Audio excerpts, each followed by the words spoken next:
So it's now a great pleasure for me to moderate the first panel of this conference, which is focused on the national level implementation of REDD+. And I think the members of the program committee all felt strongly that we wanted to signal that, post-Paris, the center of gravity of this agenda is, in national capitals and below to, get involved in actually rolling up sleeves and making things happen on the ground. So we're delighted to have a very distinguished and competent panel to start our discussions about that. In the next panel, we will have focus on what the international community can do to support their efforts. So don't worry, those of you like me who work at the 40,000-foot level will have an opportunity to say what we can do. But here on this panel, the focus is very much on the political leadership at the national level. We are fortunate to have with us, to my immediate left, Shiferaw Teklemariam, who's the Minister of Environment, Forestry, and Climate Change from Ethiopia. We have Nazir Foead, the head of the Peatland Restoration Agency in Indonesia. We have Pablo Vieira Samper, who is the Vice Minister of Environment and Sustainable Development from Colombia. We have Abdon Nababan, who is the Secretary General of AMAN of Indonesia, who is also a global voice on the role of indigenous peoples in REDD+ implementation. And finally, Paula Caballero, who is the Senior Director of the Environment and Natural Resources Global Practice at the World Bank, who works very intimately with many of the governments that we're featuring at the conference this week. So let's start with Minister Shiferaw. I noted that the issue of green growth paths got a lot of time in the voting results, and there's clearly a lot of interest in that. And Minister Shiferaw will also be participating in panel 1C later this afternoon to talk about Ethiopia's experience. But for now, I'd like to ask you to focus on the particular challenge of maintaining Ethiopia's remaining forests.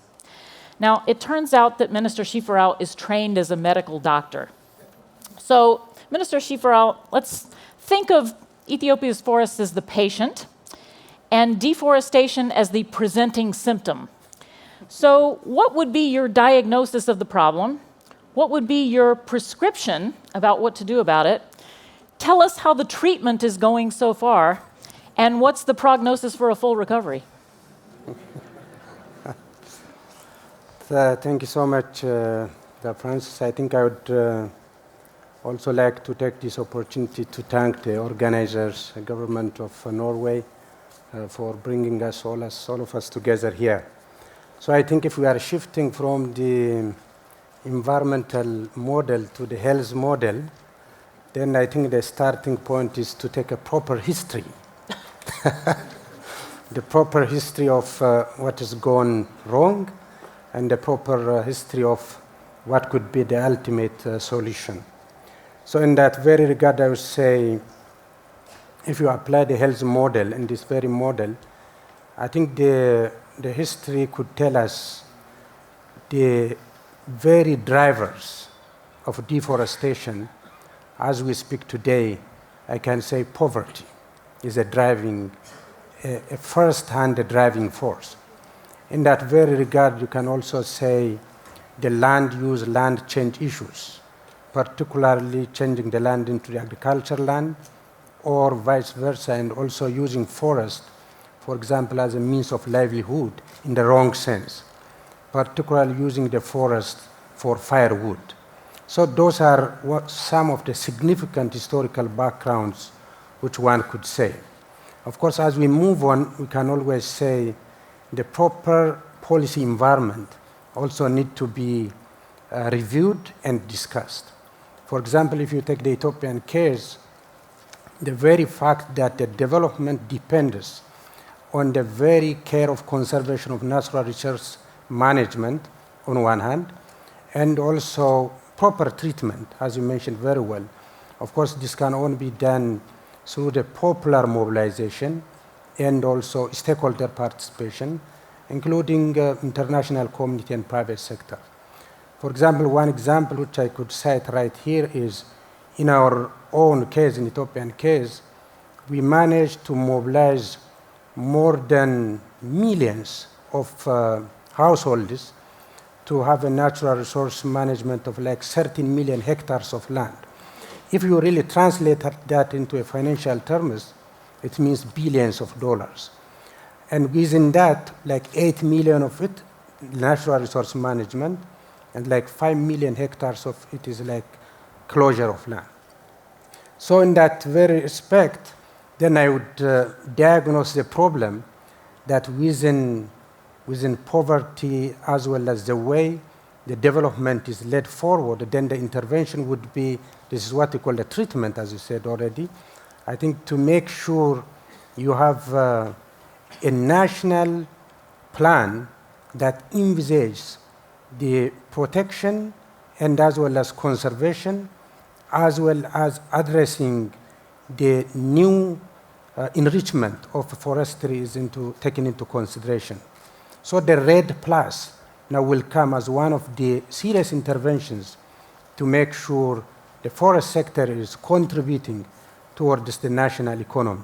As we speak, we have now what we call climate resilient green economy. We have like 4 pillars on it. Renewable energy is one of them, smart agriculture second, and the forest being the third, and also green growth path, where the forest basically takes into consideration the REDD Plus issues into consideration. So I would say that's a treatment aspect. Of course, this requires more investigation and collaboration among partners. As we speak now, the treatment always requires the collaboration of the families. As you were saying in your introductory remark, as it was also well articulated by the Prime Minister as well as by our Executive Director, that if the families are not coming together to address the real challenge, now in the REDD Plus I should say the finance, the technology, the capacities are the real challenge which are very, very important. As a family, we would like to work together.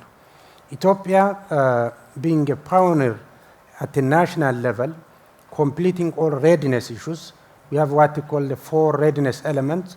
All of them are there. Now we are looking forward to move toward the implementation. And one of our regional states called Oromia Forestry Landscape Program is already done almost, and we are also doing the rest of the nation on the same scale. So again, using this very opportunity, as a family, we have to partner towards that very end, and also we have to be here to address the bottlenecks. As all of us are repeatedly saying, this is not now the time to talk, I can say. I think this is the real time to translate ourselves into action. And action means finance, action means technology, action means capacity, and action means partnership. So far, I would like to use this very opportunity again to thank the government of Norway for bringing us here and also being a major partner in our REDD Plus engagement and interventions. Hope that will continue again as more and more enhanced and strengthened. Since we are 100 million in population terms and also 1.1 million square kilometers in terms of size. So we need the support, the intervention, the partnership that matches with 100 million population and 1.1 million square kilometers land size. Thank you so much. It's a very subtle plea for more support, I think. This is well done. Okay, Pak Nazir. Indonesia is also going to be featured in a parallel session later this afternoon. And I think everyone in the room, and including those who won't be able to attend that session, will be interested in sort of hearing your state of play on the REDD agenda in Indonesia. I mean, I think since we last met here in October of 2013, Indonesia created a national REDD Plus agencies and then disbanded a national REDD Plus agency, and then you had catastrophic forest fires. We've created a new agency that you are now the head of. As Ernest Solberg mentioned, President Joko Widodo has made a number of important announcements recently. And I think Erik Solheim also mentioned this challenge of maintaining REDD Plus momentum across political transitions. And so I just wonder if you'd comment on any or all of those and to give us a sense of the state of play of REDD Plus in Indonesia. Thank you, Francis. I'd like to also congratulate Norway of bringing 400 remarkable individuals for this important session for the next 2 days. Yes, if we look back a bit from the moratorium policy set out by President Yudhoyono and the support from Norway 5 years ago, and then look into what has happened and into this current government, I can assure you that a lot of things have been brought by the current government to the next level of incorporating REDD in the policy and so on. You could see that the moratorium policy was applicable for only land which have not have licensed in the past. So land which have been licensed out for company operation, that is excluded from the moratorium. With this current government, it is now included. All the peat land which have not been opened, whether it has been licensed out or not, can no longer be opened. So there's a big step forward making by President Jokowi. And recently also in April, because of our calculations that, yes, indeed, palm oil is very important. It's the most important agriculture commodity for Indonesia. But calculating how much palm oil has been planted and the productivity level of palm oil is still rather low. The government is now focusing to increase the yield of palm oil plantation and at the same time to stop any more expansion of palm oil licenses. And in a month after that, in May, the Minister of Environment and Forestry has stopped almost 1 million hectares of new proposals of licenses which have been accepted by the government. It's now been stopped, and I heard that even the current review of the licenses will reach 1.6 million hectares of already licensed palm oil, but only the first stage of license, let's say. The definitive license now be stopped. So that is quite a very daring undertaking by the government. And in the agency of my agency, we just set out a map that pointed 4.4 to 4.6 million hectares of intact peatland in cultivation area, not in protection area. In cultivation area, that peatland is pretty well intact, and that needs to be protected under the President Directive. 4.5 million hectares is larger than Holland land mass and water, or about 12% of Norway. So it's quite a huge area. So what I can say that the president, this government is moving forward, is looking very much REDD as one of the strategy to reduce the greenhouse gas emission. And just recently, less than 2 weeks ago, 31st of May, the Minister of Foreign Affairs from Norway visited Indonesia and paid a visit to the president in Indonesia. And I can convey the message from the palace to all of you that Indonesia and Norway collaboration is focusing on two themes, environment and fishery. And for this collaboration, the signature of Indonesia and Norway collaboration is on REDD+. This is the signature. This comes from the palace, from the president. So yes, we are very serious. We're looking ahead, and of course, we expect not only with Norway, but also with other countries, as well as South-to-South cooperation. I think we have seen many good results happening in Latin America or Africa, and we like to also exchange experience with them. Thank you. Thanks, Pak Nazir. So, Vice Minister Pablo Vieira, Colombia's experience is one that will be featured in a parallel session this afternoon on transitions to peace and REDD+. And so I'd like to ask you to tell us a little bit about that in the broader context that Erna Selberg referred to as Colombia's global leadership on the REDD+ agenda. So tell us what's going on in Colombia and how it relates to the transition to peace. Thank you, Francis, and thank you to the Norwegian government for this invitation and for hosting this very, very important event. For Colombia, REDD+, I believe, is fundamental in the three most important initiatives that will determine our future. The first one is climate change action. Historically, land use change and forests represents over 50% of our greenhouse gas emissions. For our 2012 inventory, LULUCF represented around 60% of our greenhouse gas emissions, and of those, 60% were related to deforestation. So in that sense, the reduction of deforestation for us is our main component of our nationally determined contribution in terms of mitigation.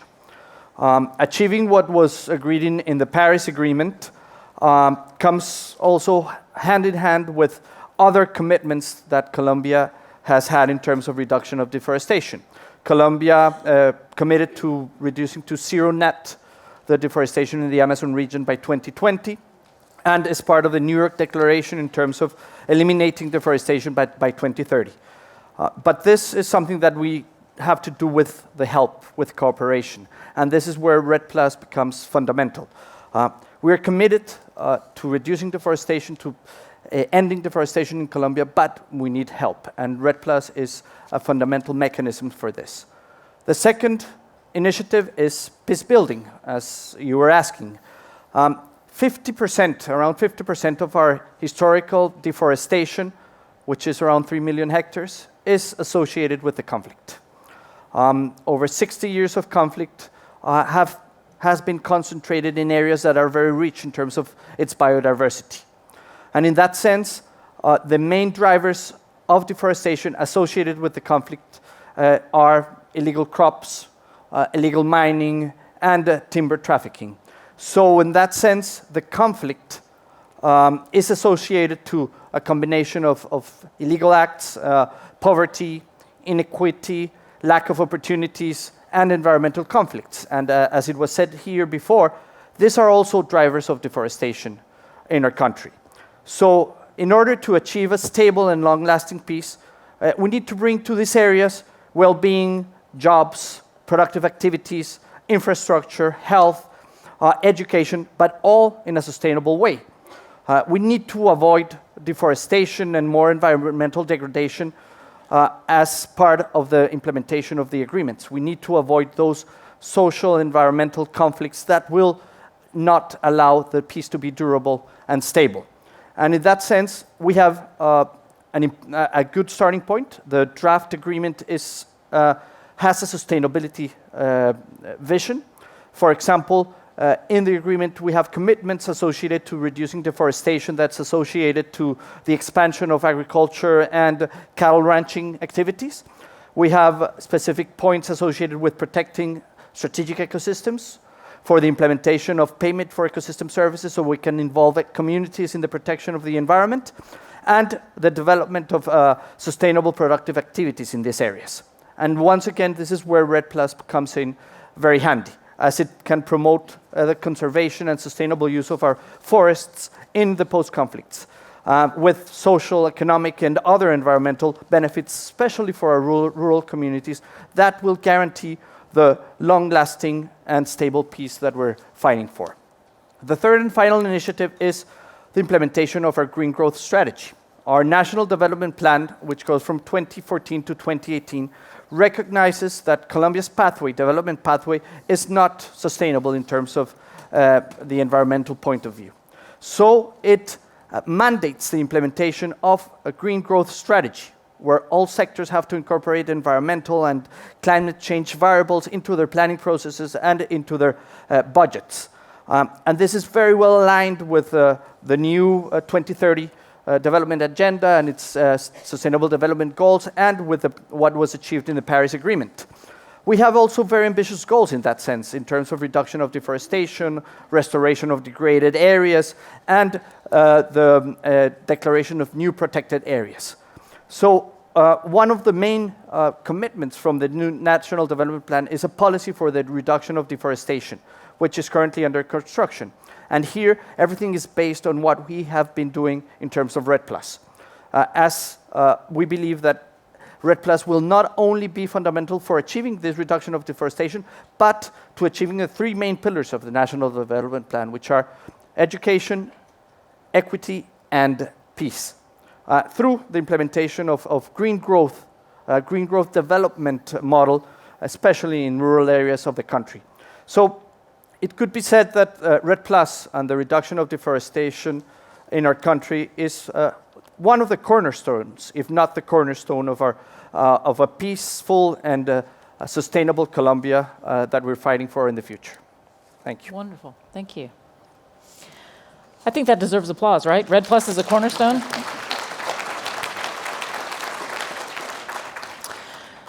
So, Abdon, you saw the voting results on the question of Indigenous peoples about REDD Plus as an opportunity for land rights. But I remember at COP13 in Bali back in 2007, the slogan was "No rights, no REDD." So I wonder if you could sort of give us your reflections on how we've gotten from no rights, no REDD to REDD Plus as an opportunity for land rights. What you see is the balance and risks, and what's the way forward? Thank you, Francis. Good morning, ladies and gentlemen. So if I talk about that slogan at that time, I think it's also in line with our slogan when AMAN was born. The slogan is, if the state does not recognize us, we will not recognize the state. What it means that actually to reiterate our constitutionals, because Indonesia's constitution is one of the best in the world about indigenous rights. We have that in our constitutions. We call that Masyarakat Hukum Adat, Kesatuan Masyarakat Hukum Adat. So, but that's a declarative law, right? To implement that constitutional right is a different thing. So, REDD is one of the importance to bring that issue, not only to the governments, but also to the global, that this right is constitutional right, and these rights already disregarded for almost 70 years. And then from that we start to talk with the governments. So REDD program create the space for indigenous peoples to have a dialogue with the governments. I think in 2007 there is a very crucial time for indigenous peoples movement, because at that time we decide to change our strategy from confrontations to engagement. In that time, it's very important because last year, the year before 2007, there is a speech from the President Yudhoyono that said that indigenous peoples need to have had the national law on indigenous peoples. That's for us in the movement said, or there is the governments give hand to discuss about these accumulated problems for almost 50 years. And we started from that, and REDD is very important things to bring this issue. And it's also because Yudhoyono has a very great, what do you call it, minister, Pak Kuntoro Mangku Subroto. He always invite us to the meetings. At that time, it's related to REDD Plus. And at the end of the Yudhoyono's president's period, the government formulated 9 programs for indigenous peoples through REDD. There is a special program for indigenous peoples. And we realized at that time the challenge that we face, that indigenous peoples, we exist on paper, but we don't feasible. We are not feasible in our administrative systems. So mapping data is very important. Yeah. And we work with the government since then to have how to integrate the indigenous existence, indigenous territory to be part of the one map. I think that's the main challenge, because all peoples in Indonesia, they know who is Masyarakat Adat, who is not. Who is indigenous peoples, who is not. But how to put that in our administrative system? Yeah, that's the challenge. So if you said, what is REDD means for us. REDD for us is just a bridge to bring indigenous rights to talk with this issue with the governments, with company, and also with the global international society.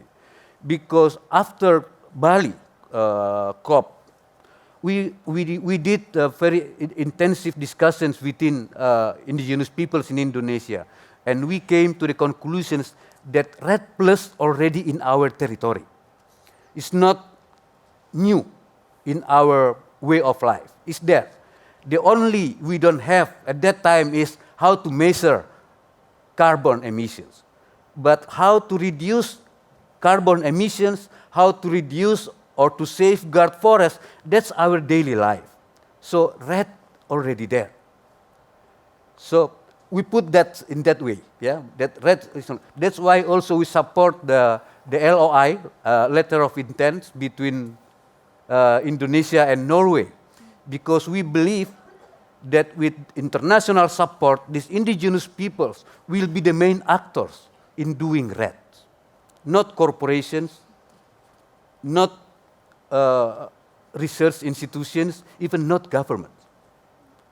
But they can support indigenous peoples to do their traditional job, to do their obligations. Yeah. So REDD for indigenous peoples is obligation, it's not money. Yeah.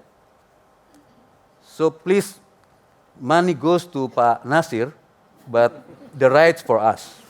Yeah, the forest for us, the water for us, the medicinal plant for us. Less money goes to Pa Nazir. Thank you, Abdon. So, Paula, you are here representing one of the world's leading development finance institutions. And finance is certainly critical for REDD, and in fact, we're going to have a session later today on financing options for REDD+. And the bank recently issued a new Forest Action Plan, the FAP. And my reading of the FAP is as follows. The document certainly mentions REDD+ finance as being relevant to forests, but it seems that the center of gravity of the document is about the role of the bank in getting recognition for forests as a contribution to development objectives. So am I reading it right? And maybe you can explain to us what that means for what the bank's going to do differently. Thank you very much, and it's really a pleasure to be with you today. As Eric said, maybe this is an audience of the converted, but sometimes it's nice to be amongst the converted. It's also wonderful to be in Oslo, and I really want to join those who have commended Norway for the vision and for the leadership, because we really need that kind of a push to move these agendas forward. We have made great achievements in 2015, and we're now focusing on implementation. And that is, I think, the entry point to answering the question that you've posed for us, because it really has to be about implementation done very, very differently. It can't just be business as usual with these minor adjustments, which is what we've sort of done in the past and called sustainable development. This is about major structural shifts. And that's why I'm really pleased to be on a panel with governments that are trying to do major systemic shifts, as well as with leaders from indigenous communities, from forest-dependent peoples. And I fully agree, coming from the World Bank, I would say it's not about the money. It's about everything else. It's about really how we ensure that forests are understood not to be in the way of development and not to be marginal to development, but to be at the very core of development. And I think that in very eloquent and different ways, it's what we have heard from the leaders who are joining me on this stage today.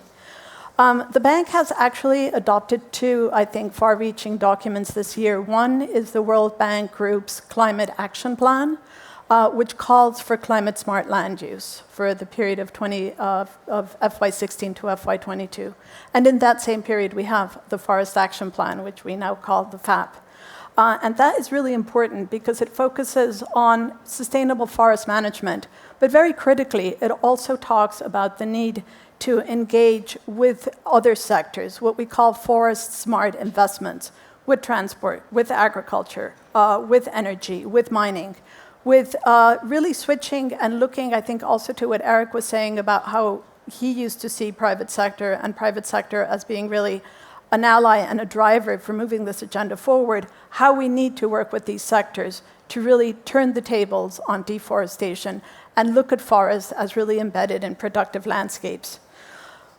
The goals that we have adopted, whether it's 1.5 or eradicating poverty, we talk, for example, about leaving no one behind. I would say my message is really simple. We're not going to be able to deliver on any of those goals if we leave the forests behind. And not leaving the forest behind means that we are going to have to learn if we're going to deliver on the ambition of Paris, which is so eloquent and so clear on embedding sinks into the delivery of achieving those sustainable trajectories, how we can better manage competing land uses so we don't end up with that sort of zero-sum equation, which we have still ended up with. And that, I remember that slide you just put up, where we said, so many said that it's really the vested interests that are still driving that deforestation. How we turn that around. And what Eric was talking about, the economics. How do we account for the full value of forests? And how do we account for the full value that society pays for the externalities of forests? And it's not just now. I always like to ask, sure, we're eradicating poverty. What are you doing about tomorrow's poverty? And deforestation has to be part of that equation of responding to tomorrow's poverty. The thing is that, Francis, this is really complex. It's very complex, it's multi-sectoral, and it's also long-term vision. It's having to overcome that knee-jerk reaction of the short-term cycle, right? Budget cycles, electoral cycles. That's where ultimately we're used to. That's why ambition pre-2020 is so hard, and we're all looking at post-2020, because that's easier to contemplate. So how do we do that? And that's where the Forest Action Plan comes in. What we're trying to do with the Forest Action Plan is really getting all constituencies, private sector, governments, municipal authorities, communities to understand what are the upfront costs of different types of land use, of different policy and investment decisions. And what we're aiming for is that if we can show the full value, if we can show the full scenarios of what those different investments and policies look like over the longer term, we will be able to allow decision makers to make investments that minimize those externalities and don't undermine both the development gains of the present and, above all, the development options of the future, keeping those development options open. For example, in the Congo Basin, the bank has developed a new tool that is going to enable and offers a standardized and scientific way of doing an environmental assessment of the risks of infrastructure investments in road construction. So this will allow decision makers to tailor investment in infrastructure in a way that you can maximize the economic benefits, the market access, the poverty eradication, but minimize the ecological impacts, direct and indirect, short and long term. So you can have the road and you can have the economic development, but in a way that's really minimizing those other externalities. And that's what the Forest Action Plan is really about. The bank has really worked hard, I would say, over the last 20, 15 years to support countries such as those on stage and others that are here to really secure their forest assets. Over the last, since 2002 to 2015, the bank's invested about $15.7 billion in forest-related projects. So the FAP is not, the Forest Action Plan is not coming out of the blue. It's really building on what we have worked on.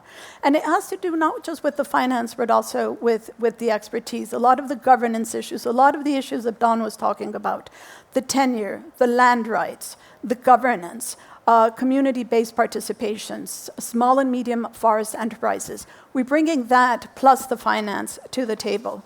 And as a way of prioritizing these forest-smart investments, one of the approaches that we're looking for in the Forest Action Plan is the pooling of different types of resources. And this is really also where climate finance and development finance have got to come together.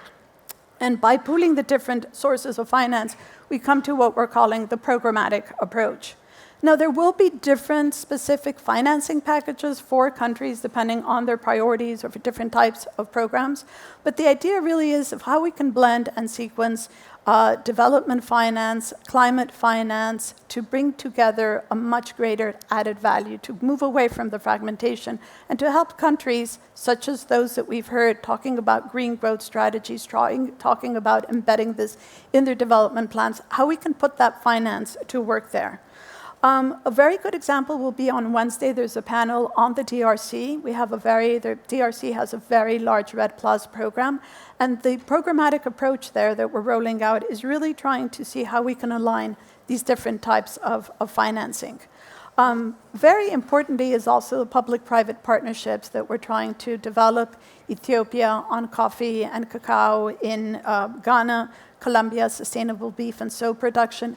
So the Forest Action Plan is really trying to make sure that we bring all stakeholders on board. And it's an invitation for everybody to help us move it forward. Great, thank you. So I'm going to return now to Minister Shiferaw.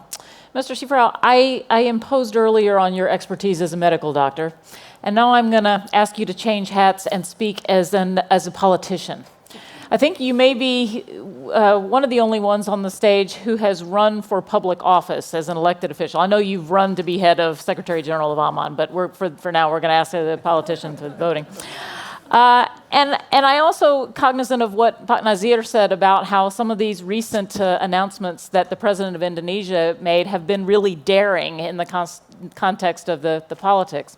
So my question to you as an elected official, Mr. Minister, is what do we need to do to align incentives for elected officials to be daring in defense of forests? You know, what are the political incentives, and what can those of us in this room do to make it a winning political proposition to take daring decisions in favor of forests? Yeah, thank you again.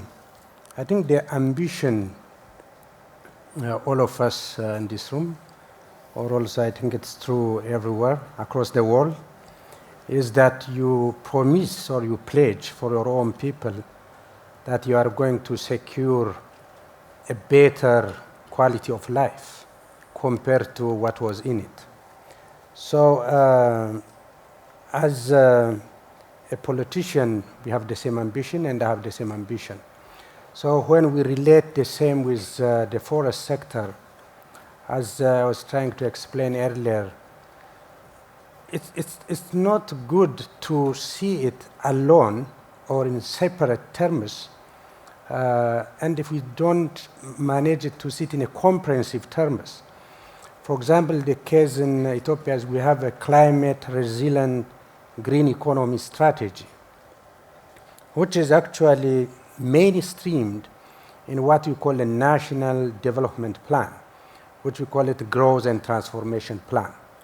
So the forest sector is fully embedded as one of the green growth pillars. Actually, when we calculate the nationally determined contribution in terms of greenhouse gas reduction, emission reduction, the forest sector contributes more than 50% of the reduction from our 2010 base.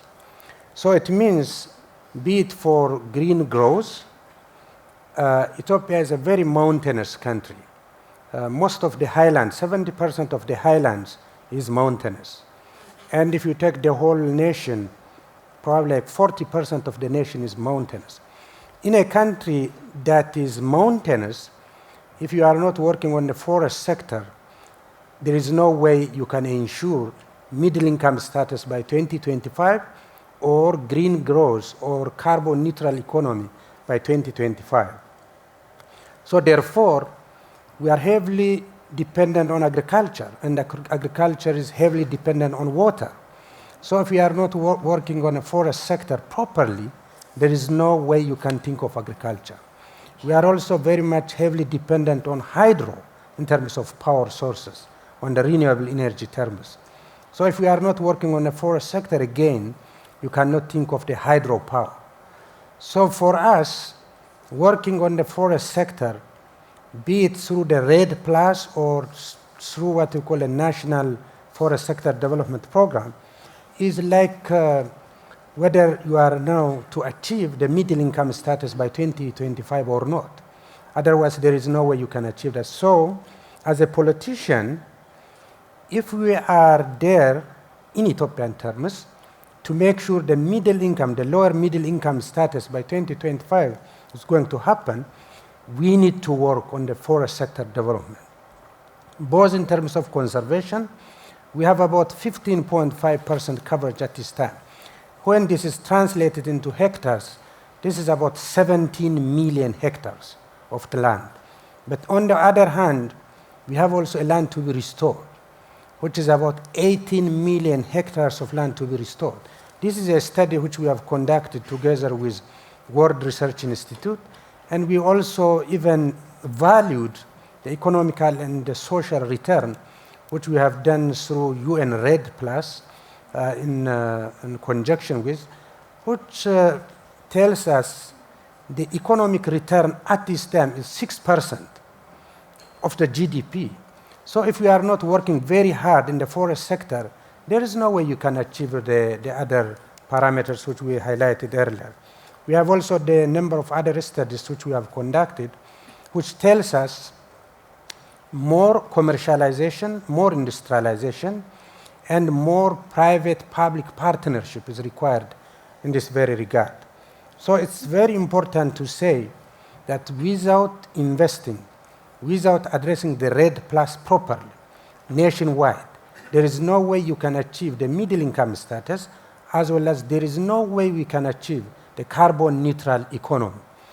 Within that framework, now we designed a plan by 2015.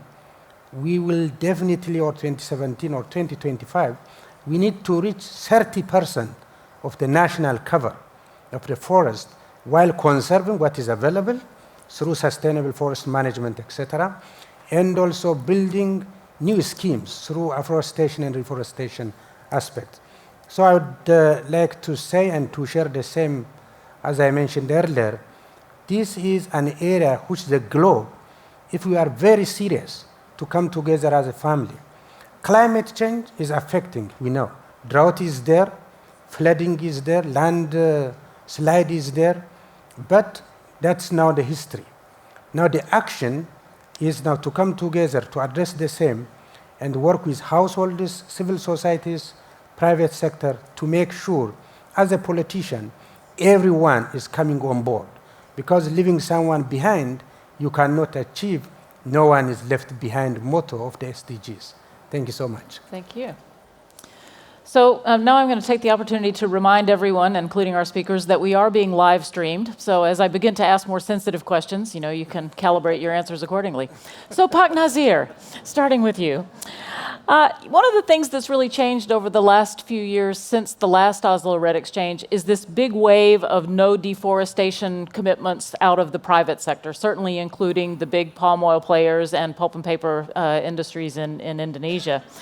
But those of us who follow the news from Indonesia seems to get the impression that there may be some disagreements within the government, disagreements between the government and particular companies that you yourself have been quoted on, as well as maybe some disagreements within the private sector. Help us figure out, those of us who live on the other side of the world, what's going on in Indonesia on these no deforestation commitments and the governor's attitude towards those. Thank you, Francis, and as well as reminding the sensitivity.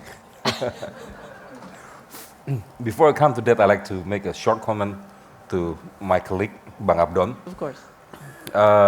Yes, and also the government is looking into now the land redistribution, the land reform in Indonesia, as one tool to resolve land tenure as well as reducing greenhouse gas emissions. So along with the REDD objectives.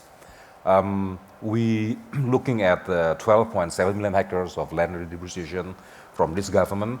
Currently, the Minister of Forestry, Federal Forestry, work very hard to identify this land, and I think we are now at a current level of 300,000 hectares of land being redistributed, forest land, every year. That's good, but it's, of course, we need more if we look on 12 millions within this government. So this government will push stronger and faster to get this land distributions. And of course, we all agree that REDD could benefit a lot from this. Now, back to your questions.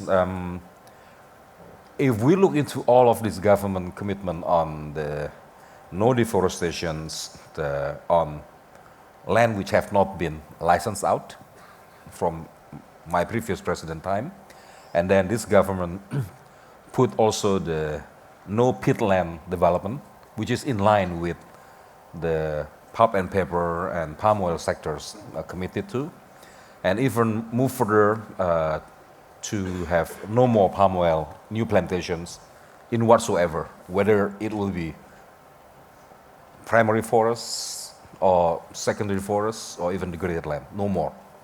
So that speaks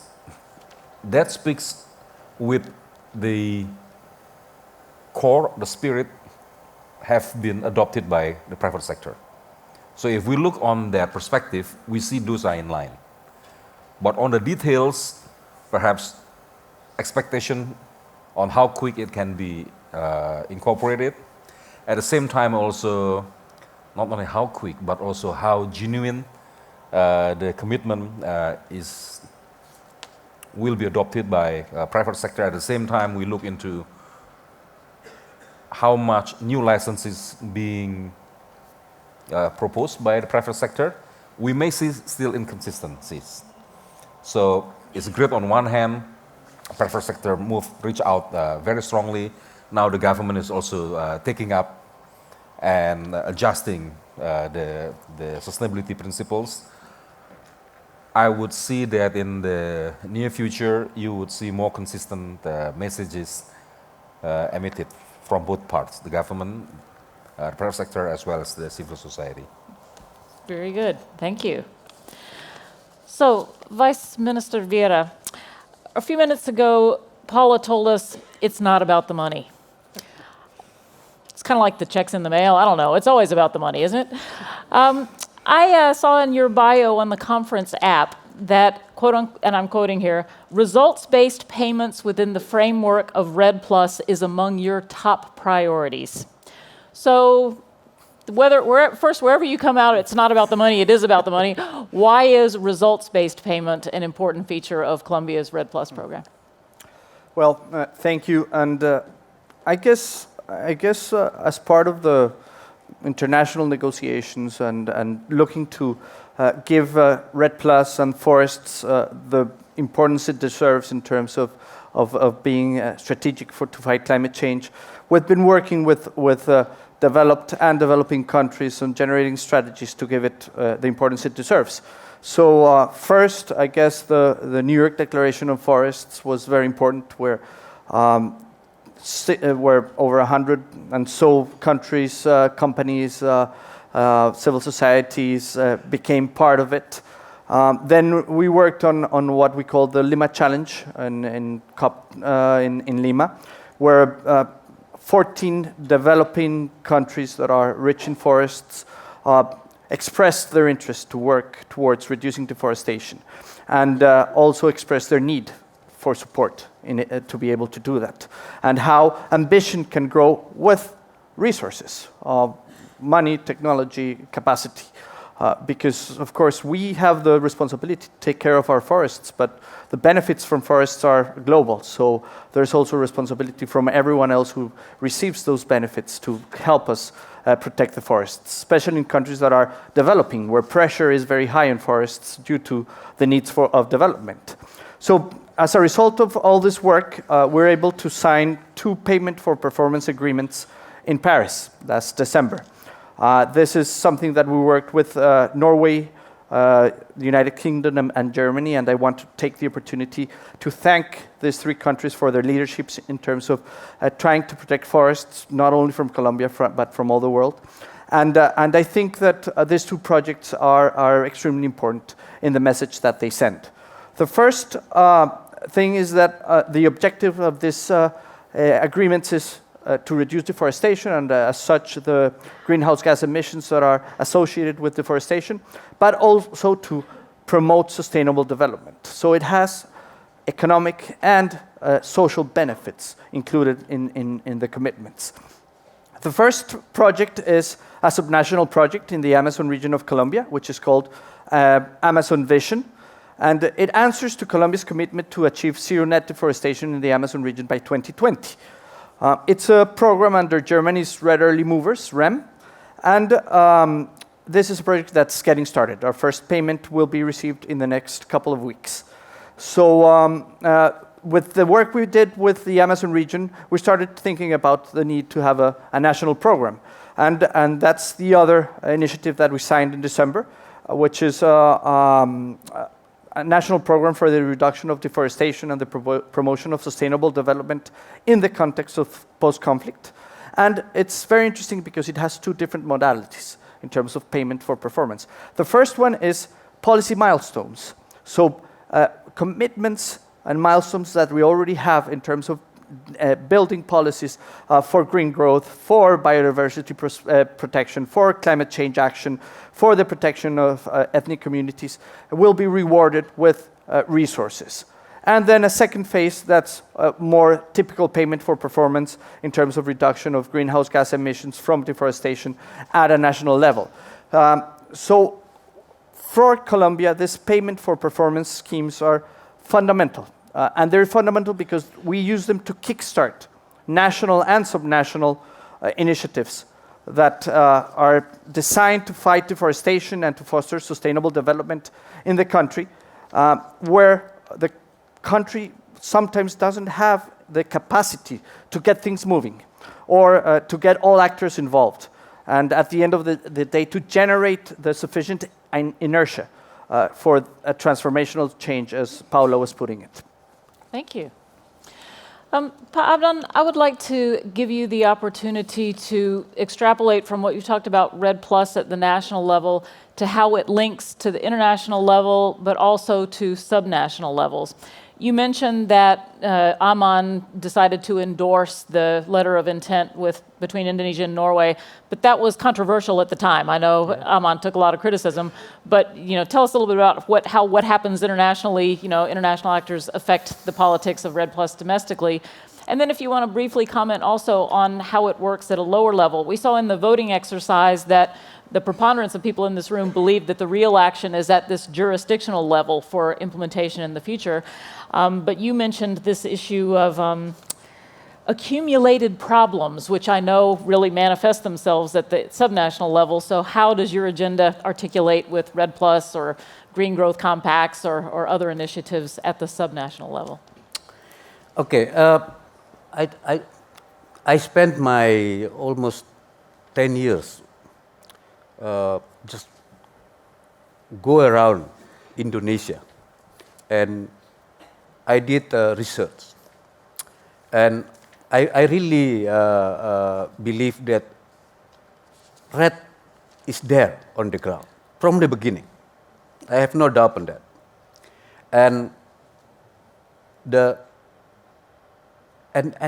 that's the only way for peoples to live with their resources, their environment, So, like I said, they don't have is only emissions things, But they really have that, and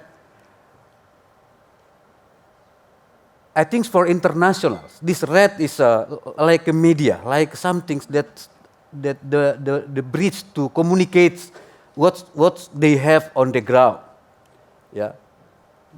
and we also know that this REDD+ is not only about carbon, right? It's for indigenous peoples. It's also about biodiversity. It's about food. It's about healthcare, So you see how we use that REDD.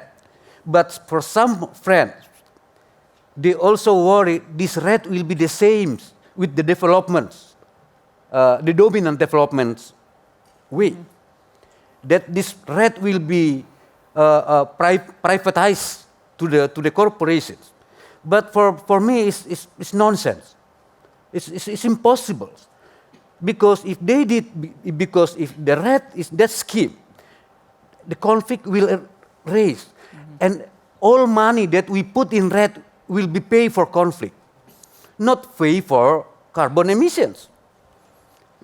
I think we put too much risky if not put the community as a front line in this REDD program. It's very simple. So REDD is not the development aid. REDD+ is investment, and investment investment don't like uncertainty. So REDD, it's impossible to do that in uncertainty way, in uncertainty conditions. But you have to invest first before REDD. You have to invest in that to create the certainty. Yeah, because it doesn't mean that certain uncertainty for peoples will create uncertainty for business, also the carbon business. You know, it's very simple. So that's why we put our positions to help the government. Yeah. For example, we work hard to mapping our territory, to show that we are solutions, not problems. Yeah. We also, because we don't have the data or map related to indigenous peoples, because we only have that on text and the constitutional, but there is no administration. And then we come to we made a indicative map for indigenous peoples. It's huge. It's about 84 million hectares. And 67 million hectares is the forest cover. And 40 million hectares is the best forest we have in Indonesia right now, protected by indigenous peoples. So if you do not protect indigenous peoples, the question is, how can you protect the forest? So you have to protect indigenous peoples first, and then there is a certainty, there is the confidence for indigenous peoples to protect their forest. 40 million hectares, the best forest we have. I think now, if there is an opportunity, there is a legal, effective legal protections for that. 40 million hectares, yeah, it's about 32. It's 32.7 gigatons carbon that we can keep on the ground. You know, it will help global. Yeah. Awesome. So it's about survival. It's not about the kasihan. It's not about rasa kasihan. Mercy. It's not about mercy. It's about our survival. Yeah? To protect indigenous rights is for our survival. And it sounds like from what Nazir said, the government's on the case. Right, Nazir? Yeah. Okay. All right. Paula, you're going to get the last question here. I'm going to ask Paula to help me out with what I see as something of a paradox. So, Paula, over the course of 2015, we saw most governments of the world come forward and endorse the Sustainable Development Goals. And as has been mentioned several times, forests are key to those SDGs. Then in the run-up to Paris, we saw almost all the governments submit their INDCs, and many countries had land use and forests in particular as part of their NDCs. And yet, unless I'm misinformed, it's my understanding that these same governments are not beating down the door of the World Bank to ask for investments in protecting their forests. And yet, as Abdon just told us, REDD Plus is investment. So how do we reconcile the commitments to do something about forests from the lack of demand on the part of your client countries, and how are we going to bridge that gap? Thank you. It's a great final question, and I'm really privileged to go after Abdon because I think he's answered a lot of, his response has a lot of the answers that you want. You said it previously that I had said that it's not about the finance. I actually said it's not only about the finance, and it's not only because it is precisely about everything else. 85% of those NDCs focus or include adaptation. 109 of them include land use change and forests. And what we need to look at is what, as I said earlier, these co-benefits. It's about the governance, it's about the land rights, it's about community participation, small and medium enterprises. It's about how we show that forests deliver on food security, on water security, basically on planetary security. If we want to deal with peace, if we want to avoid ethnic conflict, if we want to look at conflict resolution, you're looking at the forests. I like to say sometimes, if you want to deal with poverty, go build many roads and do all the development you need. But if you want to look at the extreme poverty, if you want to tackle it, come talk to me, because it's where we're working, on the margins of the forest, in the coast with the artisanal fishermen. That's where we really need to be if we're going to deliver on these agendas. And these agendas, therefore, are not really about SDG 15 on terrestrial systems. It's about delivering on all of these other SDG goals, for example, on jobs, on productivity, on gender. And that's where these two agendas come together. And what we're trying at the bank is really to show what is the value of these forests, what is the value of the natural capital, so that you start to see, contrary to or in line with what Eric was saying earlier, that forests are a central part of that development. And the good news is that we are getting a lot of requests. We're getting requests from governments to help think through what the NDC implementation, to help them develop forest accounts. So there's a real change. I see ministers of finance. I'm having really invigorating conversations with ministers of finance who understand that deforestation is warping their development plans and their trajectories. So this is really not seen only and exclusively anymore as some obscure environmental issue. It's becoming more and more mainstreamed. And I think that there's a historic opportunity and homework in the best sense for all of us here to help bring that convergence of those two agendas together. It's the climate finance, the development finance, but it's also the technical assistance, it's the technology, it's the capacity building, and that's in our hands. Wonderful final statement.